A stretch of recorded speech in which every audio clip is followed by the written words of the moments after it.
வாசகர்களுக்கு எனது வாழ்த்துக்கள். இந்த தேகம் போய்விட்டால் இந்த உலகில் நீ எடுத்து செல்ல உனக்கு கரங்கள் கிடையாது. நீ அரூப பொருள் ஆகிவிடுவாய். பிறகு ஏன் இந்த மாயையில் அகப்படுகிறாய்? உன் எண்ணத்தை பிரம்மத்தில் வைப்பாய். மனதை நம்பி ஏமாறாதே. எண்ணம் காற்று போல், மனம் பலூன் போல். காற்று உள்ளே போனால் பலூன் ஊதி தன் அளவை காட்டும்.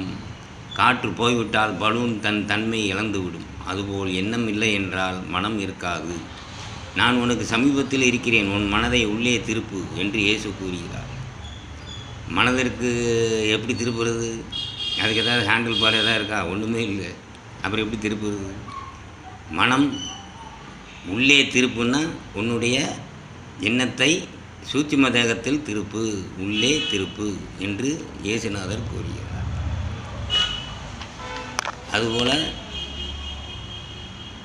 மனிதர் பிறப்பெடுத்தால் அதற்குண்டான கர்ம பலனை செய்து கொண்டு கடமையை செய்து பற்றில்லாமல் வாழ பழக வேண்டும். யாரும் மாற்ற முடியாது.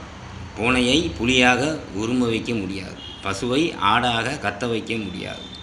அந்தந்த பிறப்பெடுத்து அந்த வேலையைத்தான் செய்யும். இறைவன் எந்த கருவியை கொடுக்கிறானோ அதை வைத்து தான் செயலாற்ற முடியும். புல்லாங்குழல் வைத்து கொண்டு கிட்டார் வாசிக்க முடியாது. கருவிகள் பொறுத்தே ஒவ்வொரு ஜீவனும் செயலாற்றுகிறது.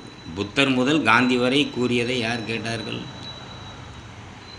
இந்த லோகத்தில் பற்று பாசம் முதல் ஞானத்தையும் விட வேண்டும். எல்லாம் பெற்று வேண்டும் என்று ஞானத்தை மட்டும் நாம் வைத்துக் கொள்வது ஆகாது.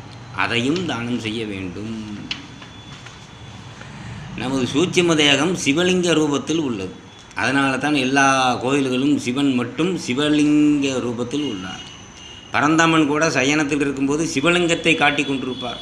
உன் தேகத்தை பார் என்று நெல்லையப்பர் ஆலயத்தில் இந்த கோலத்தை நீங்கள் தரிசனம் செய்யலாம். நெல்லையப்பர் ஆலயத்துக்கு போனீங்கன்னா அங்கே விஷ்ணுவோட சயனமும் பக்கத்தில் சிவலிங்கமும் பக்கத்தில் தான் இருக்கும். அங்கே விஷ்ணுவோட சிலையை பார்த்தீங்கன்னா அவர் கரெக்டாக கையை இப்படி பின்னாடி கொண்டு போய் அந்த ஆள்காட்டி வரல சிவலிங்கத்தை தான் காமிப்பார். ஏன் காமிக்கிறார்?